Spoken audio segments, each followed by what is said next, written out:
झालं तर गावातील विद्यार्थ्यांचा शैक्षणिक गुणांचा विकास व्हावा म्हणून आपण अनेक शालेय स्पर्धा, त्याच्यामध्ये वक्तृत्व स्पर्धा, निबंध, चित्रकला, कथाकथन स्पर्धा यासारख्या अनेक स्पर्धा दरवर्षी राबवत असतो।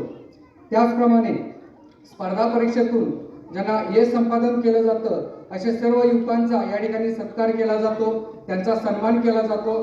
कारण इतर जे युवक आहेत स्पर्धा परीक्षा करणारे त्यांना प्रेरणा मिळावी हा एक त्याच्या मागचा उद्देश आहे। तसेच जे स्पर्धा परीक्षा करतात त्यांना मदत व्हावी, त्यांना सहकार्य मिळावं यासाठी सुद्धा हा मंच काम करतो।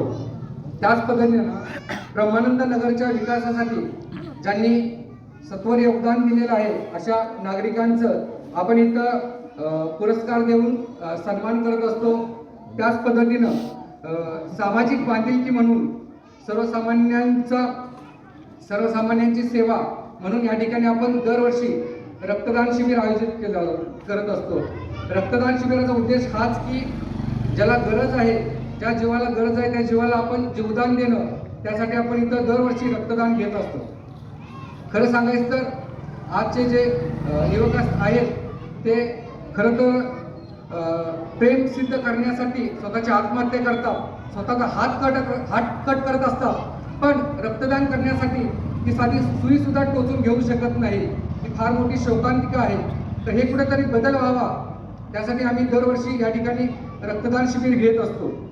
त्याच पद्धतीनं शिवरायांचा आदर्श आहे, शिवरायांचे विचार आहे ते शेवटच्या माणसापर्यंत पोहोचावेत यासाठी आपण यापूर्वी किल्ले बनवण्याच्या स्पर्धा घेतलेल्या आहेत। त्याच पद्धतीनं सर्व जे मावे आहेत शिवरायांचे मावे त्यांची माहिती आपल्या सर्व ग्रामस्थांपर्यंत पोहोचावी म्हणून आपण या ठिकाणी आपण रॅली पण काढली होती। त्याच पद्धतीनं सर्वांची माहिती सुद्धा आपल्या सर्वांना देण्यात आली होती। त्याच पद्धतीनं हा विचार मंच गोरगरीब विद्यार्थी असतील, गरजू मुलं असतील त्यांना मदत करणं, त्यांना प्रोत्साहन देणं यासारखे काम सुद्धा करत आहेत। तसेच आपली जिल्हा परिषद शाळा असो, ब्रह्मानंद हायस्कूल असो, या ठिकाणी आपण याच शाळेमध्ये शिकलेलो आहोत। त्या शाळेचा आपण एक ऋण फेडण्यासाठी म्हणून जी काही आपल्याला मदत करता येईल ते सुद्धा या विचार मंच मार्फत आम्ही करत असतो।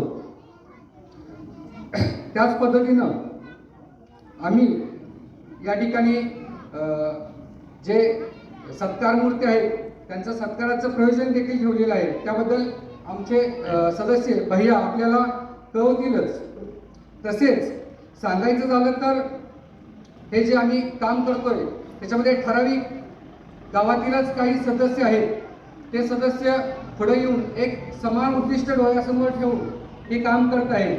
त्यामध्ये खरं सांगायचं तर विकासभाऊ हवालदार असतील, विश्वराज भैया असेल, प्रदीप, सागर कोकाटे सर, अनुप तावदर, पावरा सर, प्रज्वल तावदर यासारखे अजून दिगंबर माने यासारखे अजून काही जी मुलं आहेत, युवक आहेत ते एक समान उद्दिष्ट डोळ्यासमोर ठेवून आपल्या गावचा, आपल्या मुलांचा, युवकांचा विकास व्हावा यासाठी प्रयत्न करत आहेत। यासाठी आपण म्हणतो की हे फक्त एका दुसऱ्याचं काम नाही, याच्यासाठी आपल्या सर्व गावची मदत गरजेची असते। गाव करील ते राव करील काय असं म्हणतात, त्यासाठी आपल्या सर्वांच्या मदतीची सुद्धा या ठिकाणी गरज आहे। काही आपल्या गावचेच प्रतिष्ठित मार्गदर्शक ते आम्हाला नेहमीच मदत करत असतात। त्याच्यामध्ये जे भिड जाधव सर असतील त्या आम्हाला विचार मंचाला नेहमीच मार्गदर्शन करीत असतात। त्याच पद्धतीने आपल्याच गावातले सोने बापू असतील, राजू भाऊ असतील, त्याच पद्धतीने अर्जुन भाऊ जाधव, शिवाजी तावदर, आपले वसंतबाई उर्फ माई सर, हे सर्व यासारखी अजून ही प्रतिष्ठित मंडळी आहेत। त्यांचं कदाचित नाव माझ्याकडून विसरलं असेल, त्यांचं सुद्धा या विचारवंतासाठी मोठं योगदान आहे। आणि या सर्वांच्या आपल्या सर्वांच्या आशीर्वादानं आणि आम्ही सर्व आमच्या प्रयत्नातून या गावामध्ये जेवढं जास्त आम्हाला या गावामध्ये सुधारणा करता येईल, म्हणजे मुलांच्या बाबतीत एक अधिकाऱ्याचं गाव निर्माण करता येईल, ते निर्माण करण्यासाठी आम्ही नक्कीच प्रयत्न करू, जेणेकरून आपलं गाव एक मोठ्या पातळीवर, राज्य पातळीवर एक आदर्श म्हणून गाव निर्माण व्हावं हीच आमची अपेक्षा आहे। आणि आपल्याला तसा वारसा देखील आहे। सद्गुरू ब्रह्मानंद महाराज असतील, त्यांचे आशीर्वाद नेहमीच आपल्या पाठीशी आहेत। स्वामी रामानंद भारती असतील, जे ज्यांचा सहवास आपल्याला लाभलेला आहे आणि त्याच स्वामी रामानंद भारतींच्या नावानं हा विचारमंच काम करत आहे, तो नक्कीच यापुढे ही यशस्वीरित्या काम करत राहील, नवीन सुधारणा करत राहील. आमच्याकडून जर चूक होत असेल तर आपण आम्हाला सर्वांनी मार्गदर्शन करावं. काही सुधारणा करायच्या असतील, काही बदल घडवायचे असतील तर आपल्या सर्वांच्या सूचनेचं आम्ही सर्व विचारमंच सदस्य स्वागत करतो आणि मी माझं प्रास्ताविक इथं थांबवतो. सर्व सत्कार मूर्ती असतील त्यांना मी शुभेच्छा देतो. धन्यवाद. धन्यवाद. यानंतर आजचे आपले प्रमुख पाहुणे माननीय श्री हिम्मत पाटील यांचा मी थोडक्यात तुमच्या सर्वांसमोर परिचय करून देत आहे. नागठाणे बालगंधर्व नगरी, तालुका पलूस, जिल्हा सांगली. बंड्या कथासंग्रह, होकार.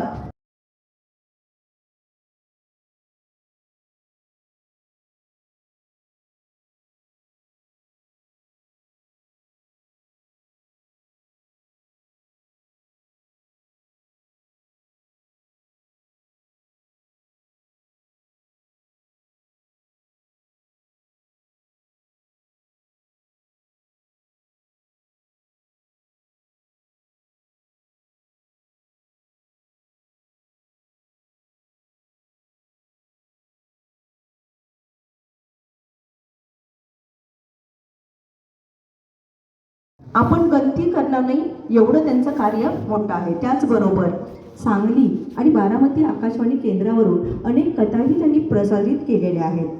त्यांचं आज आपण इथे मनोगत तर ऐकणारच आहोत, पण त्यांची थोडक्यात मी ओळख करून दिली. सर्व ओळख करून द्यायला मला भरपूर वेळ लागेल, तर वेळेचं भान राखून मी थोडक्यात त्यांची ओळख करून दिलेली आहे.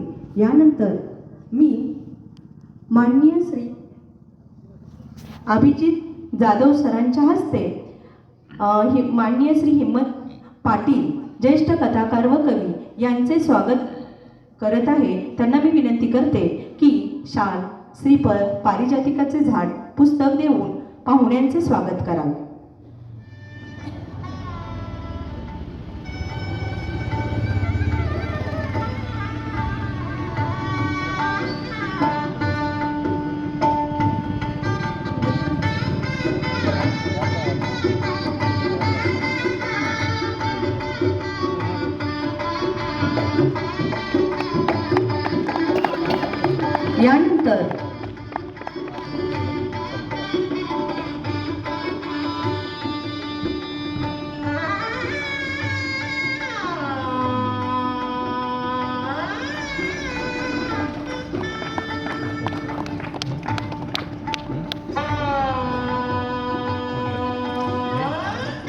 यानंतर रमजान मुल्ला राज्य सरकार बहिणाबाई काव्य पुरस्कार, अस्वस्थ काळ रात्रीचा दृष्टांत या साठी पुरस्कार त्यांना प्राप्त झालेला आहे.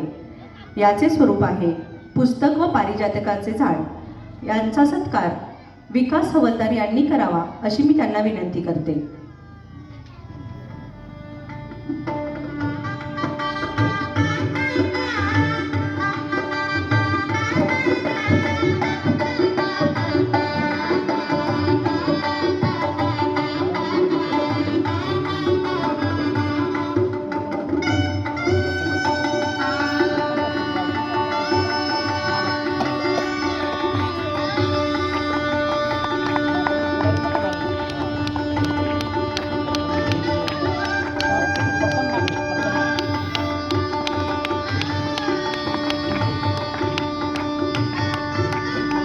धन्यवाद. मन वळू नये अशी श्रद्धा हवी, मन वळू नये अशी श्रद्धा हवी, निष्ठा ढळू नये अशी भक्ती हवी, सामर्थ्य संपू नये अशी शक्ती हवी, कधी विसरू नये अशी नाती हवी. असं कृतज्ञ पुरस्काराचं स्वरूप विश्वराज जाधव सर हे करतील, हे सांगतील. धन्यवाद. स्वामी रामानंद भारती विचार मंचतर्फे आज कृतज्ञता पुरस्कार वितरण सोहळा इथं पार पडतोय. मी इथं उपस्थित सर्व मान्यवरांचं त्याचबरोबर सर्व श्रोत्यांचं विचार मंच मार्फत पुन्हा एकदा हार्दिक स्वागत करतो. कृतज्ञता पुरस्कार ही एक 6 वर्षापासून विचार मंचनं एक हाती घेतलेला उपक्रम आहे. कारण सर्वांना ग्रामस्थांना माहीत आहे, पण पाहुण्यांना मी सांगू इच्छितो की कृतज्ञताच का? कारण गुरुंगवाडी गाव हे काय 1-2 दिवसात उभं राहिलेलं नाही. गावामध्ये सद्गुरू ब्रह्मानंद महाराजांचं पदस्पर्शन आमचं गाव पावन झालेलं आहे. त्याचबरोबर ज्यांच्या नावानं हा विचार मंच चालतो ते स्वामी रामानंद भारती यांचा सुद्धा सहवास या गावाला लाभलेला आहे. आणि अशा कित्येक मोठ्या माणसांचं, महापुरुषांचं पदस्पर्श या गावाला झालेला आहे. आणि खूप मोठा इतिहास हा गावाला आहे. आणि त्याचबरोबर या गावाच्या जडणघडणीत गावाबाहेरच्या बऱ्याच माणसांचा याच्यामध्ये वाटा आहे. तर आम्हाला असं वाटतं की एका दिवसात हे सर्व काम झालेलं नाही, तर ज्या ज्या कोणी या गाव उभारण्यासाठी हातभार लावला असेल त्या सर्वांची कृतज्ञता. कारण आमचं गाव वेगळं आहे, सांगायची मला वाटत नाही गरज नाही. कारण आमच्या गावामध्ये 4 PSI असतील, 2 वन खाते अधिकारी असतील आणि असे बरेच, असं आमच्या गावाचं एक अधिकाऱ्यांचं गाव म्हणून आजूबाजूच्या गावामध्ये ओळख आहे.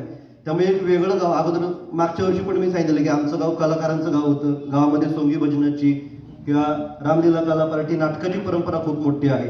तर अशी बराच मोठा इतिहास असणारं गाव आहे आणि याच्यामध्ये बऱ्याच जणांचा वाटा आहे. तर बऱ्याच क्षेत्रातल्या, शिक्षण क्षेत्रातल्या शिक्षक असतील किंवा कला क्षेत्रातील असतील, अशा बऱ्याच दिग्गजांचा वाटा आहे आणि त्यांच्याबद्दल कृतज्ञता व्यक्त करावी की तुम्ही केलेल्या कार्यामुळं आज आम्ही आमच्या गावाचं वेगळेपण बाकीच्यांना सांगू शकतो. म्हणून हा कृतज्ञता पुरस्कार आम्ही देत असतो दरवर्षी. या वर्षीचे जे सत्कार मूर्ती आहेत, पहिले म्हणजे आमचे आदरणीय MP जाधव सर. मला वाटत नाही त्यांची ओळख करून द्यायची गरज आहे. सर्वांनी तुम्ही त्यांना सायकलवरून शाळेला येताना बघितलेलं असेल. गेले 37 वर्ष सरांची सेवा झालेली आहे आणि 37 वर्ष सर्वांनी त्यांना कधी सुद्धा गाडीनं शाळेला येताना बघितलेलं नाही. अत्यंत साधी राहणीमान असणारे व्यक्तिमत्व आहे. पण राहणीमान जरी साधं असलं तरी त्यांचे विचार असतील किंवा त्यांची शिकवण्याची पद्धत असेल ती मात्र साधी नाही. कारण त्यांच्यामुळं आम्हाला मराठीची गोडी तयार झाली. ते वर्गात शिकवताना असतील तर मराठी शिकवता सरांचं इतिहासावर खूप जास्त प्रेम आहे. पण मराठी शिकवता कधी कधी ते इतिहासातील एवढे चांगले संदर्भ आम्हाला द्यायची की मराठी बरोबरच त्यांच्यामुळं आम्हाला इतिहासाची सुद्धा आवड तयार झाली. मला एक आठवतंय की ते वर्गात एकदा दमडी नावाचा धडा शिकवत होते, पण कुठून कुणाचा एक संदर्भ आला आणि सरांनी अगदी चंद्रगुप्त मौर्य असेल, मौर्य साम्राज्य इतके जुळं भरभरून सर बोलत राहिले की आम्हालाही कळलं नाही की तास सुरू कशाचा झाला आणि संपला कशाचा. एवढं सरांचं इतिहासावर खूप प्रेम आहे. अत्यंत साधं व्यक्तिमत्व आहे, राहणीमान साधं आहे, पण शिकवणं मात्र आम्हाला त्यांच्यामुळं मराठीची गोडी लागली. असे आमचे सर्वांचे आदरणीय MP जाधव सर असतील. आणि दुसरं आदरणीय व्यक्तिमत्व आहेत आमचे आदरणीय अण्णा. म्हणजे सगळ्या गावामध्ये पंचक्रोशीमध्ये ज्यांना कबाडी डॉक्टर म्हणून ओळखलं जातं. डॉक्टरांचं पूर्ण नाव महादेव बसाप्पा कबाडी जरी असलं तर ते सांगितलं तर कुणी ओळखणार नाही त्यांना. कारण कबाडी डॉक्टर कदाचित प्रत्येक घरामध्ये डॉक्टर एक कधी ना कधी गेलेले आहेत. प्रत्येक घरातल्या गोठ्यात जाऊन आलेले आहेत. प्रत्येक जनावराला त्यांचा हात लागलेला आहे. डॉक्टरांच्यामुळे कित्येक जनावरांचे जीव वाचलेले आहेत. आता जरी त्यांचा डॉक्टर हा पेशा असला तरी त्यांनी तो कधी पेशा मांडला नाही, त्यांनी तो त्यांचा धर्म मांडलेला आहे. डॉक्टरांची सुरुवात फक्त सांगतो, कदाचित डॉक्टर सांगणार नाही, पण डॉक्टर त्यांनी हाच पेशा का निवडला? कारण त्यांच्यासमोर कित्येक मोठ्या जास्त पगाराच्या नोकऱ्या आलेल्या होत्या. पण डॉक्टरांच्या आयुष्यात लहानपणी एक अशी घटना घडली की त्यांनी ठरवलं की कितीही पैसे मिळाले तरी मी पशुसेवाच करणार. माझ्या मते डॉक्टर लहान असताना डॉक्टरांचं बरंच मोठं शेत आहे मिरजेमध्ये आणि डॉक्टरांचा बराच मोठा जनावर त्यांचा गोठा भरपूर मोठा होता आणि बैलांची हौस डॉक्टरांच्या घरी होती. त्यामुळे एक खोंड होतं, खोंडाची हौस होती. पण डॉक्टरांचं वय लहान, काय खोंडाला खायला घावं, काय घालू नये हे त्यांना त्या वयात समजलं नाही आणि चुकून डॉक्टरांनी नको ते त्या खोंडाला खायला घातलं आणि त्याचा परिणाम असा झाला की ते खोंड त्यात दगावलं. ते खोंडावर त्यांच्या वडिलांचा भरपूर जीव होता. त्यामुळं वडील रागवले थोडक्यात की तुझ्यामुळं खोंड मेला माझा. पण त्यांनी त्यावेळेला वडिलांना झालेलं दुःख त्यांच्या एवढं मनात बसलं की 10वीला चांगले मार्क पडलेले असून सुद्धा त्या काळी ते जनावरांचे डॉक्टर नव्हता, माणसांचे डॉक्टर होऊन त्यांनी अमाप पैसे कमवले असते. पण त्यांनी ठरवलं की माझ्यामुळे घरातला खोंड मेलाय, मी आता कुणाचा खोंड मरून देणार नाही. म्हणून डॉक्टरांनी त्या दिवशी ठरवलं की झालो तर जनावरांचाच डॉक्टर होईल. आणि म्हणून डॉक्टरांनी मुद्दामून वेटरनरी डॉक्टरांची पदवी त्यांनी घेतली आणि त्यानंतर त्यांची सेवा सगळ्यांना माहीतच आहे. आता त्यानंतर सेवा म्हणून स्वीकारलेला आहे. पैसे माझ्या मते कधीच असं झालं नसेल की डॉक्टर गेले 50-60 वर्ष सेवा करतायत, असं त्यांच्या कधीच मनात आलं नसेल की चला घरातून सकाळी बाहेर पडताना जेव्हा ते बॅग त्यांच्या गाडीला अडकवत असतील आणि डोक्यात विचार असेल की चला आज भरपूर पैसे कमवूया, पैशाचा विचारच कधी त्यांच्या डोक्यापुढे आला नाही. एक साधा प्रसंग सांगतो. एकदा डॉक्टर सहज आपल्या बुरुंगवाडीतूनच पलूसला जात होते आणि जाताना त्यांनी बघितलं की एका झाडाला एक बैल बांधलेला आहे आणि सगळी माणसं त्याच्या आजूबाजूला त्याला भिवून लांब उभेत, बांधून त्याला ठेवलेलं आहे. मग जाताना सहज चौकशी केल्यावर कळले की काय करायला लागले, बैलाला का बांधले असं. तर त्यांना कळालं की ते म्हणले बैल पिसाळलाय तो आणि बैलाला मारणार आहेत आता. ते म्हणजे बैल पिसाळला. होय डॉक्टर म्हणले. दुसऱ्या डॉक्टरांनी त्यांना चेक केलंय आणि ते मारायसाठी ते विषाचं इंजेक्शन आणायला गेलेले आहेत. ते डॉक्टर नुकतेच गेलेले. डॉक्टर जाता जाता फक्त बैलाला का बांधले म्हणून थांबून विचारत होते. पण त्यांना लक्षात आलं की हा बैल पिसाळलेला नाहीये. म्हणून त्यांनी काही गरज नव्हती, ते तसेच पुढे जाऊ शकले असते, पण त्यांनी थांबले आणि त्यांनी सहज जाऊन बैलाचं वरून निरीक्षण केलं आणि त्यांना कळालं की हा बैल पिसाळलेला नाहीये. मग त्यांनी त्या मालकाची चर्चा केली की ह्याला ताप येत होता का, काय होत होतं, किती दिवस झाला ताप येतोय. तर त्याच्यात त्यांना कळालं की ह्याला भरपूर ताप आलेला आहे आणि तो ताप मेंदूत गेल्यामुळं त्याचा थोडक्यात डोकं दुखत असेल किंवा त्याला त्रास होतोय. तो बैल पिसाळलेला नाही, मेंदूत ताप झालेला आहे. त्यामुळे डॉक्टरांनी लगेच त्यांच्याजवळ असलेलं हायर अँटीबायोटिक्सचं इंजेक्शन त्याला दिलं आणि ते डॉक्टर जर त्याच्या अगोदर आले असते तर कदाचित तो बैल मेला असता. पण कुणीही बोलवलेलं नसताना केवळ एका मुका प्राण्याची त्यांना दया आली आणि म्हणून जाता जाता त्यांनी निरीक्षण करून त्या बैलाचे प्राण वाचवले. असे एक ना अनेक कित्येक उदाहरणं आपल्या गावात पण असतील की बाबा म्हैस आजारी असेल, गाय आजारी असेल, पण डॉक्टर आल्यानंतर ती खडखडीत बळी झालेली आहे. तर डॉक्टरांचं मुद्दामून कृतज्ञता पुरस्कार वितरण आम्ही इथं करतोय, कारण ज्या ज्या जनावरांचे जीव वाचवले कदाचित ते येऊन इथं काही डॉक्टर नाही करू शकणार नाहीत, कारण आपण त्यांना बांधून ठेवले. सोडलं तर कदाचित नक्कीच येऊन त्यांच्या पुढे उभं राहतील, पण ते देऊ शकत नाहीत. पण आम्ही त्यांच्या बाजूने विचार करतोय की तुम्ही मुके आहात, पण तुमच्या भावना आम्हाला कळतात. त्यामुळं म्हणून आजचे दुसरे आमचे सत्कार मूर्ती असतील, जे कबाडी डॉक्टर असतील, ह्या दोन वेगवेगळ्या क्षेत्रातील सत्कार मूर्तींचा आम्ही कृतज्ञता पुरस्कार वितरण देऊन इथं आम्ही सन्मान करतोय. सर्वप्रथम त्यांनी आमच्या विनंतीला मान दिला, त्याबद्दल मी त्यांचा पहिल्यांदाच आभार मानतो आणि माझं इथं मनोगत थांबवतो. धन्यवाद. भूतकाळाचा दुवा आणि भविष्य काळाचा दिवा म्हणजे गुरु. जो लघु नाही तो गुरु, जो लघुला सुद्धा गुरु करतो तो खरा गुरु. असाच आजच्या गुरूंना कृतज्ञता पुरस्कार प्रथमतः आपण देणार आहोत माननीय श्री MP जाधव सर. मी प्रमुख पाहुण्यांना विनंती करते की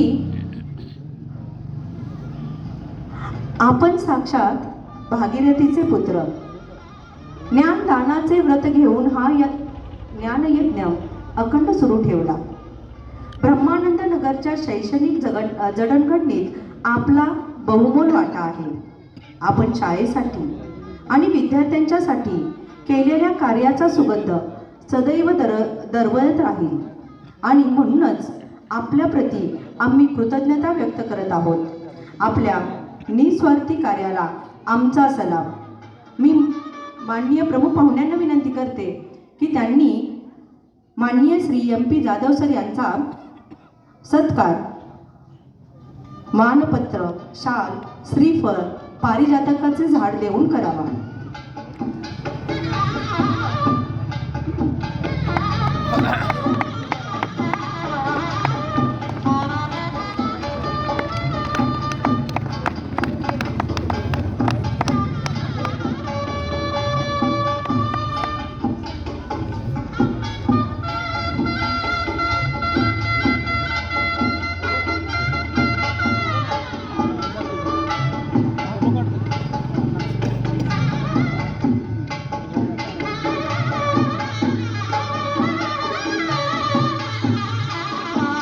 या पुरस्काराचे स्वरूप आहे मानपत्र, शाल, श्रीफळ, पुस्तक, पारिजातकाचे झाड.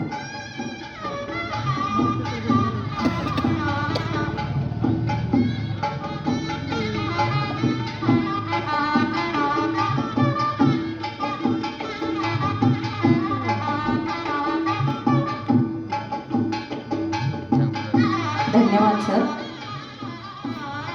यानंतर दुसरा कृतज्ञता पुरस्कार आहे डॉक्टर श्री महादेव बसाप्पा कबाडे. अण्णा, आपण पशुसेवा हा व्यवसाय न मानता तो तुम्ही तुमचा धर्म मानला. प्रसंगी माणूस माणसाची व्यथा समजून घेत नाही, पण तुम्ही मुक्या जनावरांची व्यथा जाणली. जनाकडे अधिक लक्ष न देता पशूंच्या आरोग्याला केंद्रस्थानी ठेवून अखंडपणे अविरत आपले कार्य करत राहिलात आणि एका आगळ्या वेगळ्या माणुसकीचं दर्शन घडवलं. प्राण्यांना त्यांच्या वेदनेतून मुक्ती मिळवून दिल्यानंतर निश्चितच त्यांना तुमच्यात विठ्ठल दिसला असेल. आपल्या पशुसेवेच्या निस्वार्थ कार्याला आमचा सलाम. तुमचे भावी आयुष्य आरोग्य संपन्न, सुखासमाधानाचे आणि ईश्वर चिंतनाचे जावो, याच आमच्या सदिच्छा. पुरस्काराचे स्वरूप आहे मानपत्र, शाल, श्रीफळ, पुस्तक, पारिजातकाचे झाड.